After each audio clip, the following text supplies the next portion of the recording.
महाराष्ट्र के सियासी खेल में एक नया खेला होने वाला है, जिसकी वजह से शिवसेना में दो फाड़ हुई थी। अब वही वजह एनडीए की सरकार में बनी हुई तीन तिगड़ी यानी कि शिवसेना, बीजेपी और एनसीपी।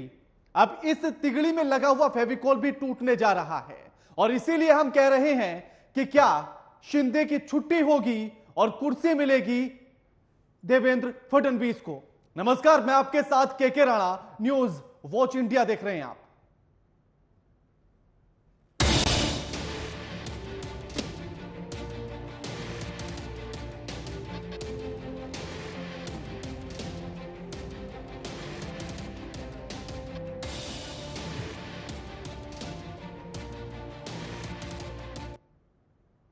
शिवसेना के टूटने का कारण यह भी था कि शिवसेना और एनसीपी में मिलने से नेता खुश नहीं थे, यानी कि दोनों जो एक साथ आए थे एनसीपी और शिवसेना, इस वजह से शिवसेना के तमाम नेता ऐसे थे जो खुश नहीं थे और तब से ही शिवसेना के नेता लगातार बयानबाजियां कर रहे थे और उन्होंने उद्धव ठाकरे से इस बात को भी बताया था कि वो इस बात से खुश नहीं है, यानी कि उन्हें इस बात से अलग हो जाना चाहिए। लेकिन उद्धव ठाकरे ने इस बात को नहीं माना। साथ ही शिवसेना के नेता तब यह भी कहा करते थे कि भले से उद्धव ठाकरे शिवसेना के मुख्यमंत्री हो, लेकिन उसके बाद भी शरद पवार की ज्यादा सुनी जाती है और चलती भी उन्हीं की है और इसी वजह से शिवसेना में दो फाड़ हुई थी। तो क्या जब महाराष्ट्र में सरकार बीजेपी और शिवसेना यानी कि शिंदे गुट मिलकर चला रहे हों और उसके बाद एनसीपी की एंट्री उसमें हो जाए, तो क्या उसके बाद से फिर से यह टकरार होगी और क्या एक बार फिर से शिवसेना शिंदे गुट अलग हो जाएगा?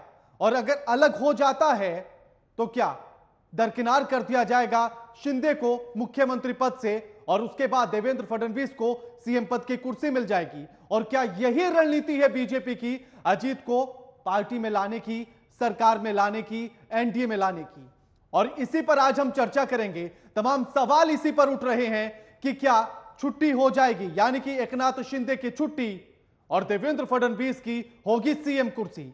इस पूरे माजरे को समझने के लिए पहले रिपोर्ट देखिए और उसके बाद चर्चा करेंगे।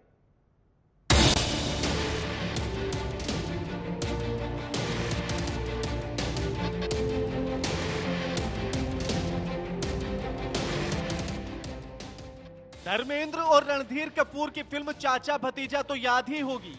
अब फिल्म याद है तो इस फिल्म का गीत भी याद होगा, सुन भाई चाचा और सुन भाई भतीजे। ऐसी ही पुकार महाराष्ट्र में भी लग रही है। भतीजा चाचा को बिन बताए निकल लिए और चाचा पुकार लगा रहे हैं, सुन भाई भतीजे, लेकिन भतीजा है कि सुनने को तैयार नहीं, उल्टा तेवर दिखा रहा है। और दिक्कत तो ये है कि भतीजा चाचा की घड़ी में लिखे नंबर भी ले गया है, सुई भी ले गया है और अब कह रहा है कि घड़ी मेरी है चाचा। खैर, लेकिन कहानी अब इससे आगे की सुनिए। भतीजे ने घड़ी के नंबर जिसके लिए चुराए हैं, अब घड़ी के नंबरों से वहां मनमुटाव होने लगा है। अजीत पवार के एनडीए में आने से शिंदे गुट में खलबली मच गई, हलचल मच गई, खुसर पुसर होने लगी। बात सीधी सी है कि अजीत पवार के आने से शिंदे गुट के कुछ नेता खुश नहीं। लेकिन राजनीति में ऐसा होता है कि कोई अपना विरोधी गुट आना चाहता है तो उसे लेना भी जरूरी होता है और वही नीति बीजेपी ने अपनाई है। नेताजी ने बताया कि ये बात इन्होंने सीएम एकनाथ शिंदे को भी बताई, बीजेपी को भी बताई, लेकिन अभी तक सभी जगह पर चुप्पी है। तो इस चुप्पी का अर्थ समझना जरूरी है। अजीत के आने से शिंदे गुट में खलबली का कारण है शिंदे गुट के नेताओं को मिलने वाली जिम्मेदारियों का कम होना। मनचाहा पद अब नहीं मिलेगा। अब ऐसे में सवाल ये है कि क्या शिंदे गुट के नेताओं की ये नाराजगी एनडीए की तिगड़ी पर लगा फेविकोल का जोड़ कमजोर कर देगा? देखिए, ये गुट आने से कुछ हमारी जो सत्ता है, सत्ता में उनको हिस्सेदारी देना जरूरी हुआ था। जब उनको सत्ता में हिस्सेदारी दी तो बट नेचुरल है कि कुछ हमारे ही लोगों के जो पद मिलने वाले थे वो कम हुए, इसलिए थोड़ी नाराजगी है, ये मैं मानता हूँ। ये कोई झूठ या छुपाने वाली बात नहीं। नहीं, वो आ गए, हम बहुत खुश है, बहुत खुश है, ऐसा नहीं है। ये तो होता है, लेकिन इसका अभी जो तोड़ है, इसके ऊपर सोल्यूशन जो है वो सीएम ने, अब डिप्टी सीएम ने निकालना चाहिए। नहीं तो ये नाराजगी बढ़ना ये अपने लिए भी ठीक नहीं है। अब समझिए इस बात की गहराई को। नेताजी का कहना है कि हमारे प्रतिद्वंदी एनडीए में आना चाहते हैं उन्हें साथ लाना पड़ता है। बीजेपी ने यही किया। कहीं ऐसा तो नहीं कि बीजेपी की रणनीति ही ये हो, शिंदे गुट में ये नाराजगी बीजेपी के लिए फायदे का सौदा हो जाए। इसी नाराजगी से शिंदे को किनारे कर दिया जाए और देवेंद्र फडणवीस सीएम की कुर्सी पर काबिज हो जाएं। और अजित पवार तो है ही डिप्टी सीएम। और वैसे भी बीजेपी को यह भी लग रहा होगा कि कोर्ट में चल रहे शिंदे के विधायकों के अयोग्यता वाले मामले में अगर फैसला शिंदे के खिलाफ आया तब भी बीजेपी यही फॉर्मूला अपनाएगी। Bureau report, news watch India.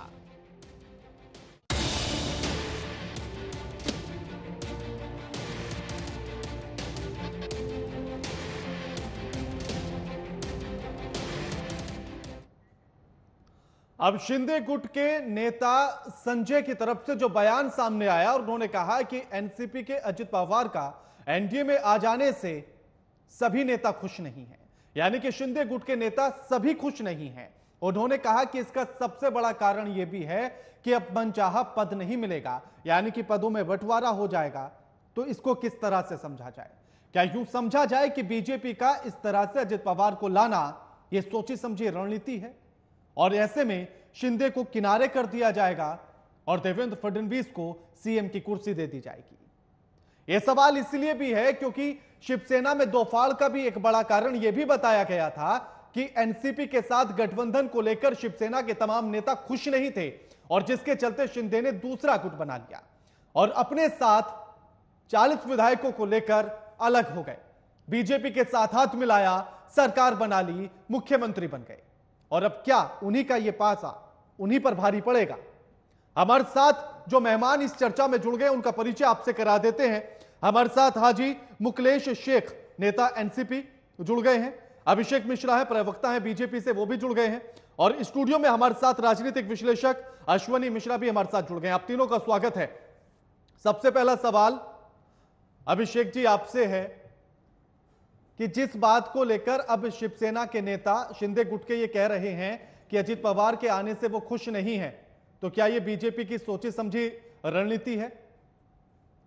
देखिए, मैं आपको स्पष्ट कर दूं, शिवसेना के जो प्रमुख नेता हैं, महाराष्ट्र राज्य के मुख्यमंत्री श्री एकनाथ शिंदे जी ने स्पष्ट कहा है कि ये डबल इंजन सरकार अब ट्रिपल इंजन सरकार हो गई है और बुलेट ट्रेन की स्पीड से चलने वाली है। तो इस सरकार में शिंदे जी का नेतृत्व है, देवेंद्र जी का नेतृत्व है, अजित पवार जी का नेतृत्व है और ये तीनों ही मिलके अब महाराष्ट्र राज्य के विकास को और गति देने के लिए एक हुए। इसीलिए किसी का भी असंतुष्ट होना या नाराज होना एक केवल एक मीडिया का प्रायोजित भ्रम है और कुछ जो शिवसेना के नहीं अभिषेक जी, मीडिया का भ्रम नहीं है ये, उसको आप सही से समझ अभिषेक जी, मीडिया का भ्रम नहीं है ये बयान तो शिंदे गुट के नेता दे रहे हैं। उन्होंने कहा कि अजित पवार के आ जाने से तमाम नेता ऐसे हैं हमारे जो खुश नहीं हैं, तो इसमें मीडिया प्रायोजित कहां से आ गया? एक तो शिंदे गुट नहीं है, वही शिवसेना है। पहली बात तो चुनाव आयोग ने उनको शिवसेना बनाया और दूसरा शिवसेना के मुख्य नेता है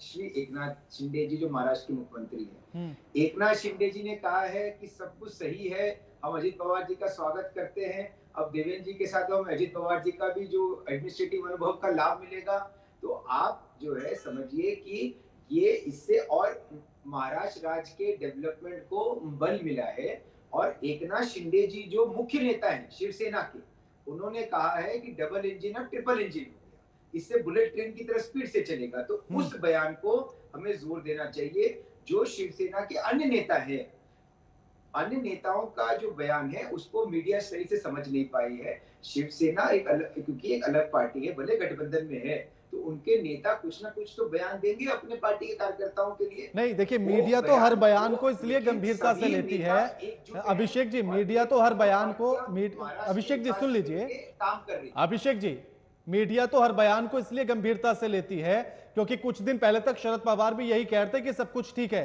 लेकिन ठीक मीडिया को लग नहीं रहा था और हुआ भी कि वो हुआ नहीं है ठीक ठाक। तो इसीलिए बयान पर तो सब पर नजर जानी चाहिए ना।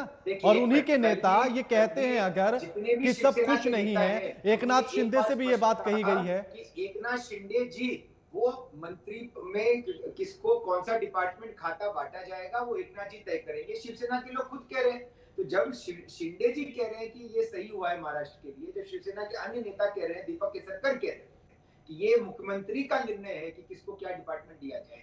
तो इसीलिए मैं कहूंगा कि थोड़ा गंभीरता से पत्रकारिता होनी चाहिए। मुख्यमंत्री जो कह रहे हैं, जो प्रमुख उनके नेता दीपक केसरकर वो जो कह रहे हैं उस पर ध्यान देना चाहिए। वो कह रहे हैं कि मुख्यमंत्री अब तय करेंगे किसको क्या डिपार्टमेंट मिले, कौन सा खाता मिले, और मुख्यमंत्री स्वयं कह रहे हैं कि अजित पवार के आने से महाराष्ट्र के जो डेवलपमेंट है, विकास है, महाराष्ट्र की जनता का हित होगा। तो उस बयान पे ज्यादा गौर देना चाहिए, शिंदे जी के बयान पे और केसरकर जी के बयान। ठीक है अश्विनी जी, किस तरह से समझा जाए संजय का यह बयान जिसमें उन्होंने कहा है कि अजित पवार के आने से सभी नेता खुश नहीं हैं, और जब एक ही शिवसेना थी उस समय पर भी जब एनसीपी के साथ गठबंधन हुआ था तब भी नेताओं में नाराजगी थी और जिसका कारण ये दो फाड़ था। देखिए राणा जी, जब भी कोई पावर डिस्ट्रीब्यूशन होता है तो ये मानना कि हर कोई उस पावर डिस्ट्रीब्यूशन के बाद जो पावर में था वो खुश रहेगा, ये तो संभव नहीं है। हालांकि मेरा ये मानना है कि ये सारी जो प्रक्रिया हो रही है महाराष्ट्र में, और मुझे लगता है आने वाले समय में हमें और राज्यों में भी दिखेगी, ये सब महाराष्ट्र में सरकार बनाने के लिए ना हो करके 2024 के चुनाव के मद्देनजर हो रही है, जहां भारतीय जनता पार्टी का मेन उद्देश्य है 2024 का चुनाव जीतना। अभी बहुत सारी अटकलें लगाई जा रही हैं कि मुख्यमंत्री का बदला जा सकता है महाराष्ट्र में, क्या फडणवीस मुख्यमंत्री बन सकते हैं, कोई और बन सकता है। मैं नहीं मानता। मेरा ये मानना है कि एकनाथ शिंदे जी मुख्यमंत्री रहेंगे और भारतीय जनता पार्टी का कंट्रोल रहेगा, जो कि शायद भारतीय जनता पार्टी का कंट्रोल थोड़ा कम हो गया था। एकनाथ शिंदे बहुत डोमिनेटिंग पोजीशन पे आ गए थे, तो भारतीय जनता पार्टी यही चाहेगी महाराष्ट्र और अन्य राज्यों में भी वो इस तरीके के समीकरण बना सकें जहां पर उनका कंट्रोल रह सके। उनकी भले ही मुख्यमंत्री उनका ना हो, पर सरकार पे कंट्रोल उनका हो, जो कि 2024 में उनका जो लक्ष्य है वो जो 414, 415 या 403 जो भी बोल रहे हैं, उस लक्ष्य को पा सकें। तो ये सारी स्ट्रैटेजी मुझे लगता है 2024 चुनाव को लेकर के हो रही है। रही बात नेताओं का खुश होना ना खुश होना, कुछ नेता तो हमेशा नाखुश होते ही हैं, और वो जो ऐसे बयान दे रहे हैं नेता, हो सकता है उनकी कहीं और चर्चा चल रही हो, कहीं और जाना चाहते हो। जब भी कोई ऐसा बयान देता है तो हमेशा उसके पीछे उसका एक हिडन एजेंडा होता है कि वो कहीं माइग्रेट करना चाहे। अगर ये बयान एकनाथ शिंदे से आता, जो कि मुझे लगता है वो भी थोड़ा फील कर रहे होंगे कि पावर डिस्ट्रीब्यूशन हुआ, उनका कंट्रोल कम हुआ, बट ऐसा होने के बावजूद भी शिंदे जी के पास भी कोई बहुत बड़ा दूसरा ऑप्शन नहीं बचा है भारतीय जनता पार्टी के साथ। इसमें भारतीय जनता पार्टी एक ऐसी कमांडिंग पोजीशन पे है, भले ही वो उनका मुख्यमंत्री ना हो, बट एक तरीके से देखा जाए तो सरकार मेन वही है, भले ही मुख्यमंत्री कोई और, उप मुख्यमंत्री कोई और, कंट्रोल पूरा उन्हीं का है। पूरे खेल को दूसरे एंगल से भी समझा जा सकता है कि कोर्ट में जो मामला चल रहा है विधायकों की अयोग्यता को लेकर, अगर वो शिंदे के खिलाफ आ जाता है तब तो बीजेपी इसी फार्मूले पर चल सकती है। देखो, पहले तो मुझे लगता नहीं वो इतना फैसला इतनी जल्दी आने वाला है। हालांकि चर्चाएं चल रही हैं, चर्चाएं जोरों पर हैं। सुप्रीम कोर्ट जो फैसला है उससे कुछ विधायकों की सदस्यता खारिज हो सकती है जो माइग्रेट करके आए थे, उससे शिंदे का थोड़ा सा जो प्रतिनिधित्व है वो कमजोर पड़ेगा। बट मुझे नहीं लगता कि भारतीय जनता पार्टी फिर भी कुछ ऐसा कदम उठाएगी कि एकनाथ शिंदे को मुख्यमंत्री पद से हटाए, अपना जो है बैलेंस बन चुका है उसको खराब करे और 2024 के इलेक्शन को जेओपार्डाइज करे। तो मेरा ये मानना है कि भारतीय जनता पार्टी ने सिर्फ उसको करने के लिए नहीं, और वो फैसला मुझे लगता नहीं 2024 तक आने वाला भी है, क्योंकि जिस हिसाब हमारे कोर्ट की प्रक्रिया होती है, जैसा हमने देखा है फैसले आते हैं कई बार बहुत लेट हो जाते हैं। मेरा ये मानना है कि भारतीय जनता पार्टी का जो मूल उद्देश्य है वो है कमांडिंग पोजीशन में रहना और 2024 के टर्म डिक्टेट करना। आप मुख्यमंत्री बने रहो, हमको सांसदीय सीट्स लड़ने दो ज्यादा से ज्यादा, ताकि हम अपनी सेंटर में सरकार बना सकें। मुकेश जी, आपको क्या लगता है, एक तरफ तो आज दोनों प्रदर्शन कर रहे हैं, चाचा भी और भतीजा भी अपनी अपनी शक्ति दिखाने की कोशिश है, और दूसरी तरफ पूरा राजनीतिक खेल, तो फेविकोल का जोड़ रहेगा या टूटेगा? देखिए, आपके चैनल के माध्यम से मैं पहली बात तो आपको मैं नमस्ते कहना चाहता हूं। मैं वाईबी चौहान से अभी हॉल से निकला हूं, पवार साहब का वह भाषण हो रहा है और हम सब जो है काम पे लगे हैं, जमीनी स्तर से सभी जिला स्तर के लोग, तालुका और वार्ड लेवल के बूथ लेवल के लोग। तो ये अजित दादा पवार साहब जो बीजेपी सरकार में आज गई है, मैं बीजेपी के प्रवक्ता से आपके माध्यम से पूछना चाहता हूँ कि देवेंद्र जी कहते थे कि मैं कवारा रहना पसंद करूंगा, अजित पवार की को सरकार में लेकर मैं सरकार नहीं बनाऊंगा, एनसीपी को कभी सरकार में आने नहीं दूंगा। और मोदी जी ने खुद 27 तारीख को कहा था कि 7,000 करोड़ का भ्रष्टाचारी है एनसीपी पार्टी, तो ये लोग भ्रष्टाचारी है। तो अगर भ्रष्टाचारी है तो उस टाइम तो अजित दादा पवार हमारे पार्टी में थे, तो हमारे शरद पवार साहब के पार्टी में थे। तो पवार साहब की पार्टी में रहने के बाद भ्रष्टाचारी अगर देश के प्राइम मिनिस्टर हमारे जो कहते हैं, तो इसका मतलब भ्रष्टाचारी क्या हवाई बातें किए? अगर भ्रष्टाचारी है तो सरकार में कैसे लेके उनको बैठ गए? तीसरी बात, अभी एनसीपी की गरज क्यों पड़ी देवेंद्र जी डिप्टी सीएम 9 आमदार लेके उनको बना दिए। तो ये भी सवाल है जनता के बीच में जाने के लिए। इसमें बीजेपी के और शिंदे साहब की जो कद है, मुंबई शहर महाराष्ट्र के अंदर सीएम जो जी उनके गुटबाजी जो है वो बीजेपी वाले को खल रहा नहीं था, उनकी सर्वे जो है बहुत आगे दिखा रहा था। तो देवेंद्र जी को ये सब चीज और बीजेपी के लोगों को, देवेंद्र फडणवीस के जो टीम है उनको मतलब शिंदे साहब को अपना रास्ता दिखाना है। 16 आमदार अपात्र होगा, उसकी केस चल रही है, 7 जज जो है उसका फैसला देने वाले हैं। नार्वेकर साहब के पास फैसला है, वो टाइम पास कर रहे हैं। इसके लिए उद्धव साहब ठाकरे के लोग कोर्ट गए हैं। तो ये तमाम चीजों को देखता हुआ और महंगाई और भ्रष्टाचारी को ध्यान को भटकाते हुए पहले उद्धव साहब ठाकरे को जो लालच में जो विधायक लेके भागे हैं 40 आमदार, गुवाहाटी की सरकार बनाई है भाग भाग कर। आज वही काम हमारे एनसीपी के घरों में भी किया है, हमारे लोगों के साथ भी किया है। लेकिन हम शरद पवार के कार्यकर्ता है, जनता जो है शरद पवार को मानती है। और शरद पवार साहब ऐसे चीजें 3 महीने के अंदर उन्होंने आज स्टेटमेंट में कहा है कि मैं सरकार गिरा के नया मुख्यमंत्री का चेहरा महाराष्ट्र को दूंगा। और हम सब शरद पवार के साथ हैं। जो निष्ठावान कार्यकर्ता है, जिस निष्ठावान आमदार है, वफादार है, वो शरद पवार साहब के साथ रहेगा और अजित दादा पवार के ग्रुप में नहीं जाएगा। अगर गए भी है अजित पवार साहब, ईडी सीबीआई की रेड जो है इस पे कर अश्वनी रही जी थी एक सवाल ले रहे हैं आपसे, मुकेश जी। अश्वनी जी, मेरा आपसे सवाल ये है, शरद पवार जी ने जब एनसीपी बनाई थी कांग्रेस से तोड़कर, को ये बनाया था कि हम किसी विदेशी महिला के साथ प्रतिनिधित्व में काम नहीं कर सकते हैं, अपनी खुद पार्टी बनाएंगे। और बाद में जाकर के आप उसी कांग्रेस से गठबंधन करके सरकार बनाते हैं महाराष्ट्र में। तो जो आप इल्जाम बीजेपी पे लगा रहे हैं, क्या वो आप पे नहीं लगता है? दूसरी बात, विधायक जो आए हैं आपके क्या कहते हैं ठाकरे ग्रुप से शिंदे ग्रुप में, क्या ठाकरे ने चुनाव बीजेपी के साथ गठबंधन में नहीं लड़ा था? जब गठबंधन तोड़ के जो दूसरी पार्टी बनाते हैं तो क्या जनता के मैंडेट को नहीं नकारा था? तो ये कौन सी राजनीति है कि जब बीजेपी कर रही है तो गलत है, जब आप कर रहे थे तो सही है? मुकेश जी, एक जवाब दूंगा मैं 1 मिनट के लिए। मुकेश जी आप ही दीजिए जवाब। जिस तरह एनसीपी से इनको प्रॉब्लम था, शिंदे साहब के जो जितने भी आमदार गए थे उन्होंने स्टेटमेंट दिया कि एनसीपी जो है सबसे ज्यादा फंड ले गया, अजित पवार ऐसा करते थे, अजित पवार की चलती थी सरकार में, उद्धव साहब ठाकरे का चलता नहीं था। आज वही लोग उनके साथ मांडी से मांडी मिलाकर कैसे सरकार के बैठ में काम करेंगे, विकास का काम करेगा? क्योंकि लड़ते रहेंगे, जनता का काम तो होगा नहीं। मेरे सवाल का जवाब क्या दिया आपने? उनका सवाल ये था ही नहीं। उनका सवाल ये था कि जब यही काम बीजेपी कर रही है तो आप गलत कह रहे हैं, और जबकि यही काम आप भी कर रहे थे। शरद पवार ने कांग्रेस के साथ गठबंधन किया, पहले कांग्रेस को तोड़ा। मेरी बात सुन लीजिए, बीजेपी पूरे देश में कर रही है तोड़फोड़ की रणनीति। और बीजेपी जो तरीके से कर रही है वो तो ईडी सीबीआई के माध्यम से कर रहे हैं ना सर। वो तो जनता बोल रही है, आम जनता मेरे साथ बैठे हैं, वो लोग भी बोल रहे हैं कि आज की तारीख में माहौल सीबीआई ईडी का है। ठीक है अभिषेक जी, सरकार बना लेते हैं बीजेपी वाले। हाँ ठीक है अभिषेक जी, आप ईडी और सीबीआई के डर से तोड़फोड़ मचा रहे हैं पूरी सियासत वाली।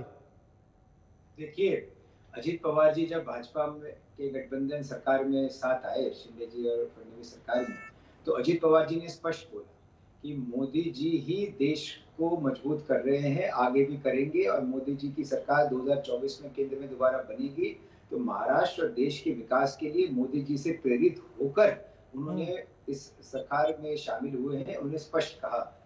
तो आपका जो ये आरोप है इस ईडी सीबीआई के विषय में, ये पूर्णतः गलत आरोप है, क्योंकि अजित पवार जी ने स्वयं कहा कि मोदी जी का जो वैश्विक नेतृत्व है, मोदी जी का जो देश में वो विकास की गंगा बहा रहे हैं, और देश में और महाराष्ट्र में एक ही डबल इंजन सरकार को और मजबूत करने के लिए अजित पवार जी आए हैं। तो इसीलिए इस प्रकार की कोई एजेंसी या इस प्रकार की बातों में कोई दम नहीं है। अजित पवार ने स्वयं कहा सरकार खराब हो गई, क्या डबल इंजन लेना पड़ा आप लोगों को? मुकेश जी, लेकिन मेरा सवाल अलग है। मुकेश जी, मेरा सवाल अलग है कि आज भी जो शक्ति प्रदर्शन हम देख रहे हैं उसमें अजित पवार की रैली में उनके मंच पर भी शरद पवार का फोटो है, और वो कह रहे हैं कि ये तो भगवान है मेरे। देखिए, अभी बात ऐसा है, फोटो अगर अजित पवार साहब का लगाया है, अजित पवार साहब ने लगाया है शरद पवार साहब का, उसके बारे में पवार साहब ने कह दिया जब मेरे पार्टी में नहीं है, मैंने पार्टी से निकाल दिया है, सबका मतलब रद्द किया है पार्टी से, इनको रास्ता दिखा दिया, जैसे कि प्रफुल्ल पटेल साहब हमारे कार्याध्यक्ष हैं। लेकिन बड़ा सवाल तो ये है ना कि पार्टी है किसकी, निकालेगा कौन? पार्टी शरद पवार साहब की है। शरद पवार हयात में है, शरद पवार बैठे हुए मंच में, शरद पवार से तो लोग मिल रहे हैं, कार्यकर्ता शरद पवार के साथ है, इसीलिए पवार साहब जो बोलेगा वही होगा ना। ठीक है, पार्टी का ठीक है पवार अश्विनी साहब जी, ने दिया ना, ठीक है। पार्टी का हाँ, अध्यक्ष मैं पवार इस पर साहब पूरे है। विश्लेषण चाहता हूँ मुकेश जी, मैं इस पर पूरा विश्लेषण चाहता हूँ कि जो आज हमने वो शक्ति प्रदर्शन की तस्वीरें देखी, पार्टी का चुनाव चिन्ह है, अजित पवार की रैली में शरद पवार की फोटो सबसे बड़ी है, इसके क्या मायने निकाले जाए? फिर कह रहे हैं कि भगवान है तो हमारे। जी, मुझे लगता है कि ये इतिहास दोबारा दोहराया जा रहा है, ये डेजा वू जैसी सिचुएशन ना होकर के हमने कुछ समय पहले समाजवादी पार्टी में भी देखा था। जब समाजवादी पार्टी में अखिलेश और मुलायम अलग हुए तो अखिलेश के हर रैलियों में मुलायम सिंह का पोस्टर होता था और मुलायम सिंह उसको नकारते थे, बट कहीं ना कहीं जाकर के मुलायम सिंह अखिलेश के साथ हो गए। तो मुझे लगता है हो ना हो ये चचा भतीजे का मिली भगत हो, और शरद पवार यादव जी भी हो सकता है कुछ टाइम में बाद में शरद पवार जी जो है कुछ टाइम में भारतीय जनता पार्टी में शामिल हो जाएं तो भी कोई आश्चर्य की बात नहीं होगी, क्योंकि एनसीपी का गठबंधन होना ही होना है, चाहे वो कांग्रेस के साथ हो चाहे भाजपा के साथ हो। और एनसीपी हमेशा से सत्ता में रहने की कोशिश की है, तो जब भारतीय जनता पार्टी अगर सत्ता में है तो मुझे लगता है शरद पवार जी अगर भारतीय जनता पार्टी के साथ जुड़ जाते हैं, जो कि होता है अजित पवार एक एक्सपेरिमेंट हो, तो भी कोई दो राय नहीं होगी। मैं पहले भी कह चुका हूं कि 2024 में जिन्होंने गठबंधन का ऐलान किया था एनसीपी, कांग्रेस और शिवसेना ने, वो गठबंधन 2024 तक चलने वाला ही नहीं है, क्योंकि वहां पर जो पहिए हैं उस गाड़ी के, वो पहिए अलग अलग साइज के, अलग अलग मोटिवेशन के, अलग अलग डायरेक्शन के हैं। जब ऐसे पहिए गाड़ी में लगे होंगे तो गाड़ी आगे बढ़ ही नहीं सकती, उसको डिसमेंटल होना ही होना है। दूसरा मूलभूत समस्या है जो एनसीपी का जो जन्म हुआ वो कांग्रेस की आइडियोलॉजी के खिलाफ हुआ है। अगर आप किसी पार्टी की आइडियोलॉजी के खिलाफ जाके अपनी पार्टी बनाते हैं तो उसके साथ आप गठबंधन कब तक चला पाएंगे? तभी तक चला पाएंगे जब तक आपके हाथ में सत्ता रहेगी। जैसे सत्ता जाती है आप एक तरीके से उस पार्टी को छोड़ ही देंगे। तो मुझे तो लगता है कहीं ना कहीं इस पूरे खेल के जो किंग है या मास्टरमाइंड है वो हो ना हो शरद पवार जी हो। बिल्कुल। अभिषेक जी, जिस तरह से लगातार शिवसेना के लोग ये कहते थे पहले कि उद्धव ठाकरे भले से ही उनकी पार्टी से मुख्यमंत्री हैं, लेकिन उनके नहीं थे, बाकियों के थे, कांग्रेस के थे, एनसीपी के थे, तो क्या अब जिस तरह से नाराजगी शिंदे गुट में निकल कर आई, तो क्या यूं ही कहा जाए कि शिंदे गुट के मुख्यमंत्री ना होकर बीजेपी के ज्यादा है, इसीलिए नाराजगी है?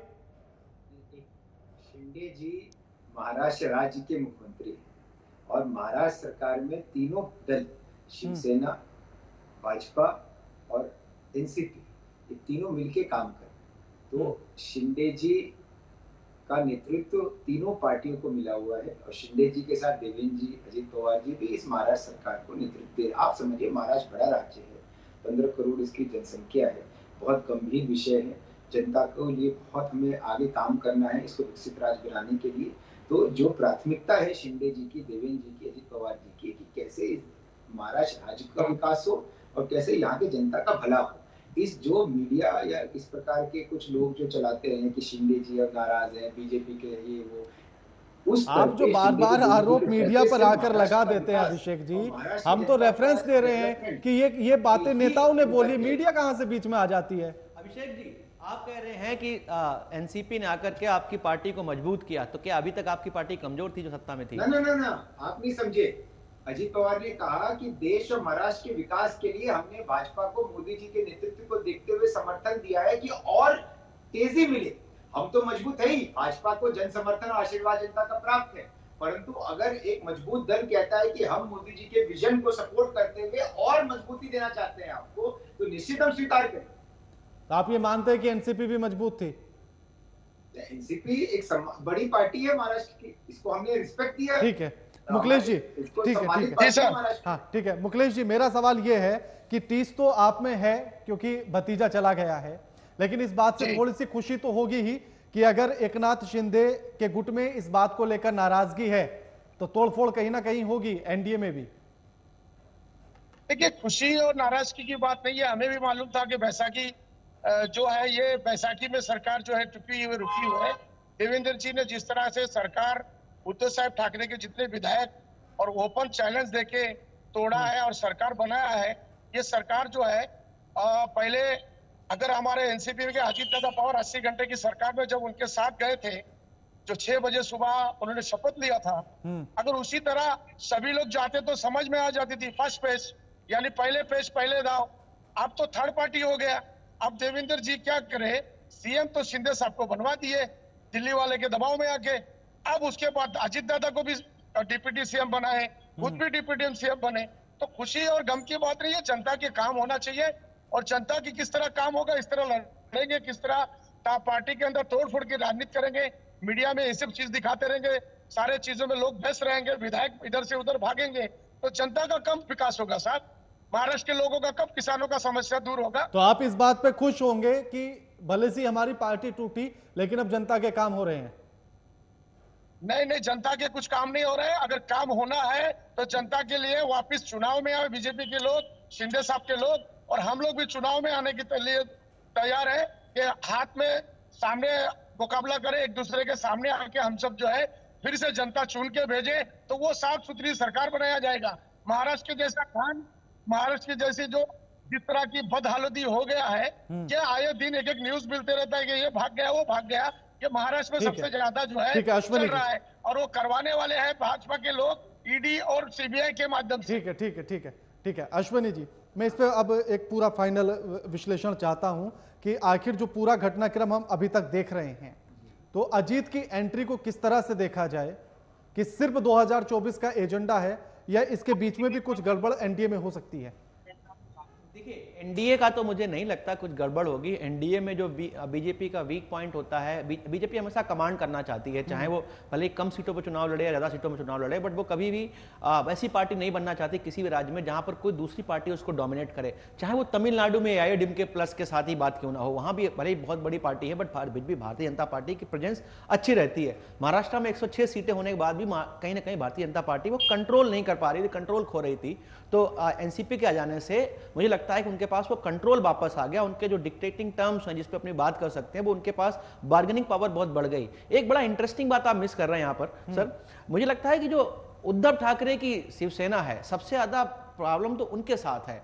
उनकी हालत तो बिल्कुल ना घर के ना घाट की जैसी हो गई है कि अब वो चुनाव में जाएंगे तो कांग्रेस के साथ जाएंगे, कांग्रेस सावरकर आइडियोलॉजी के खिलाफ है, वो पूरा सावरकर आइडियोलॉजी वोट मांगते हैं, तो उनको उनके साथ क्या होने वाला है। एक सबसे बड़ा इंटरेस्टिंग पॉइंट ये होगा 2024 में देखने का कि जो उनकी शिवसेना है ठाकरे ग्रुप की, उसकी कहीं पूरा पत्ता साफ ना हो जाए। भारतीय जनता पार्टी के लिए इससे बड़ी जीत क्या हो सकती है? दूसरी शिंदे के पास भी कोई बहुत बड़ा ऑप्शन नहीं बचा इसके पूरे मामले के बाद में, वो भी अकेले कुछ एग्जिस्ट नहीं कर सकते, कुछ नहीं कर सकते। इस देखा जाए तो भारतीय जनता पार्टी की 5 उंगलियां घी में और सर कढ़ाई में। और वही हालत अजीत के साथ भी है उनके। हाँ, अजीत के साथ तो वैसे भी उनके पास था ही क्या, उनको कुछ मिल रहा है, डिप्टी सीएम बन रहे हैं, उनको कुछ मिल रहा है। और मुझे देखा जाए एनसीपी देखो एक ऐसी पार्टी है जो एक मुट्ठी है, वो उतना चाहे यहां रख लो, चाहे वहां रख लो, चाहे यहां रख लो, जहां सत्ता होती है वहां जाके बैठ जाएंगे, चाहे वो चचा जाए चाहे भतीजे जाए, वो हमेशा सत्ता में रहना चाहते हैं। अपना उनका वोट बैंक है, उतनी फिक्स सीटें हैं।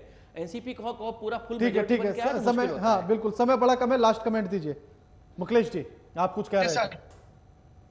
जी मुझे जाना है, मैं आपके लिए टाइम निकाला हूँ, मैं आज प्रोग्राम में हूँ, सारी जिम्मेदारी हमारे लोग को दिया है, तो आपको कुछ पूछना पूछिए, फिर मुझे इजाजत देंगे तो मैं।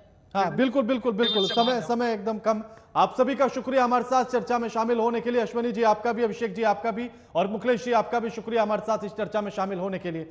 लेकिन जो सवाल हमारा मूल था वो यही था कि जिस तरह से नाराजगी शिंदे गुट में दिखाई दी, तो क्या ये शिंदे गुट की नाराजगी एनडीए सरकार में लगा हुआ फेविकोल का जोड़ उस तिगड़ी में तोड़ देगा या नहीं तोड़ेगा?